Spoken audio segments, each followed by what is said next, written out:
It's recording. Mrs. Pan, a family friend who used to drive me to Chinese school, came over to our table to say hello, which apparently required grabbing my cheek to inspect my face. I can't believe this is little May. You got so pretty. And look how big your nose is. That promising. I like my nose just fine, thank you very much. A Chinese superstition, having big nose means you will make lots of money. Ay-ya! My mother said, using the Chinese form of exasperation. I do hope May make lots of money in future. She just started at MIT. Pre-med, of course. And her tuition is driving me to early grave. Sometime I think her intelligence is cursed. I probably should have been embarrassed, but this was the only form of praise I ever heard. I replayed my mother's words in my head, letting the undertones of pride embrace me. May has a love-hate relationship with her parents. I mean, what parent doesn't have high expectations for their child? However, her parents seem to only see in black and white, and have even cut out ties with their son, Xiu. This divide causes a great rift in the family, one that ultimately falls in the hands of May to patch. In American Panda by Gloria Chow. As if on cue, my mother's inspection traveled to my waist. You're getting fat. Are you been exercising? You need to be careful, May. No man want panda. Silly, lacy, and round. Pandas are cute. Ha! Do you think the concubine want the emperor's attention by being cute? No. I pressed my lips into a hard line, choosing silence. It's because she loves you. Right before they disowned my brother, they'd stopped criticizing his negative attitude, his laziness, his weight. It had been the last step before cutting him out. Reprimands meant they still cared, right? They didn't see him come in, but I did. My brother, Xiu, and she was with him. My mind scrambled, trying to piece his image with the one my parents had forged in my mind. They had led me to believe she was the devil, breaking up our family, not this seemingly sweet girl, an actual person. Xiu met my stare and froze. My brain flooded with memories, she reenacting Sailor Moon episodes with me and building blanket forts. But worst of all, the last time I saw him, unable to tell me he wouldn't be seeing me for a long time. 4 years, it turned out. My father's hand fell to the side when he spotted them. My mother charged over and grabbed the girl's left hand. You proposed? She spoke only to Xiong as if his fiancé weren't human. Even though you know we disapprove, how could you disgrace us like this? Xiong, your mother and I are so disappointed in you, my father said. If you marry her, that will be it. No chance of reconciliation. Forget our addresses, our faces, our names. You dead to us, all of us. The strained smile vanished from the fiancé's face and she bit her lip. I wanted to reach out to her, maybe stand in front of her as a human shield, but my traitorous feet were rooted to the ground. I'm sorry, I eventually mouthed to no one. But sorry for what? I couldn't put my finger on it. I wasn't on my parents' side, right? I mean, it was so messed up, there were no words for it yet. By remaining behind, I had chosen a side. I've always been jealous of my friends whose parents kissed their cheeks, read them bedtime stories, bought them whatever toys they wanted. But my parents show love in different ways.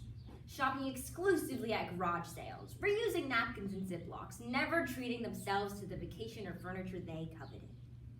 It was so I could go to the best school and end up with a stable career where I would never have to sacrifice like they did.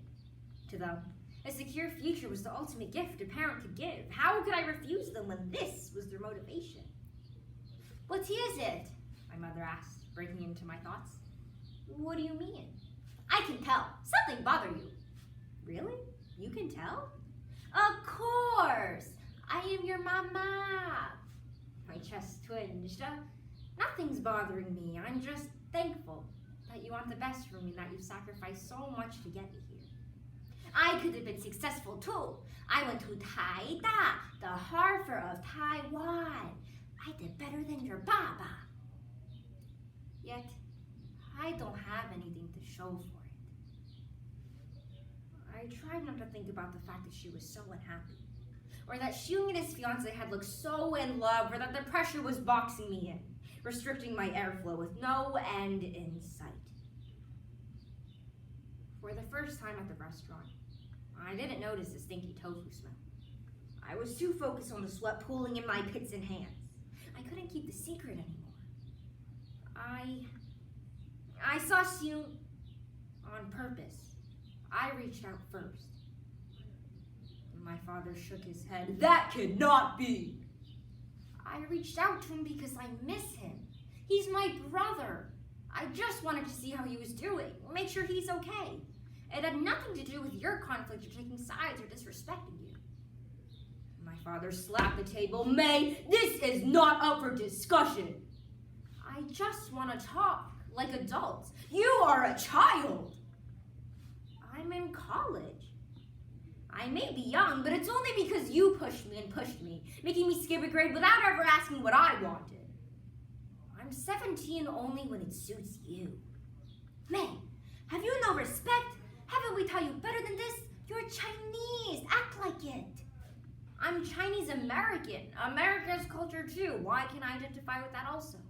It's Chinese culture at home, American culture everywhere else. Do you know how hard that is? Can't we keep the traditions we like and alter the ones we don't agree with? Don't we get to choose who we are? May, you are not the daughter we raised you to be. I no longer claim you as my child. We will no longer be paying your tuition unless you come to your senses. Bah, please don't do this. I'm trying. I'm doing the best I can. Can you see what this is doing to me, please? You? You? What about the damage your words have done to us? When you stop thinking about only yourself, we will be here. I wanted to shove all the secrets back where they couldn't hurt anyone except for me. As they left, I prayed they would stop. Turn around, tell me they loved me, were willing to compromise and that I wasn't alone. But of course, they didn't. After my lecture, I walked home along the Charles, wondering why I didn't take Memorial Drive more often. My phone rang exactly 5 minutes after class. Only one person knew my schedule that well. My mother. May, it's me. Can we meet at Bertucci's? Pa and I fought, but I fought back. I stood up for you, May. I told him I still wanted a relationship with you. I had to. I didn't want things to end up like with Xiong. And now Baba is not talking to me anymore. Ma, May, I raised you how I was raised because I thought it was the only way. But then I thought about my childhood. I hated it when my mama said our neighbor's daughter was better than me. It was what every parent did, so I did it. But I hated it. Of course you hated it too. We believe a stern hand is the way to produce moral, hard-working children. But now I couldn't keep the tears from falling. But for once, I didn't try to hide them. Thank you for saying that. I know this hasn't been easy for you, any of it. As a child, I could tell you didn't want me. And now you standing up for me, well, I feel like you really want me. Of course I wanted you. I'm sorry you could not tell. You weren't planned. Actually, I found out I was pregnant with you at my appointment to get my tubes tied. Counting doesn't work, even if your period is regular. I let out a laugh. I wanted her to add, just kidding, but I knew she was telling the truth. I'm trying to make Baba come around. He's just so difficult, but he needs me. He can't cook or clean or do laundry. I'm sorry it took me so long to see, especially when I suffer in similar ways. I do want you to be happy. That's all I ever wanted for you. Outside the restaurant, I wrapped my arms around her. Beneath her winter layers, she relaxed, and then finally, what I'd been waiting for far too long, she reciprocated. 2 petite arms wrapped around my back, squeezing, because she wanted wanted.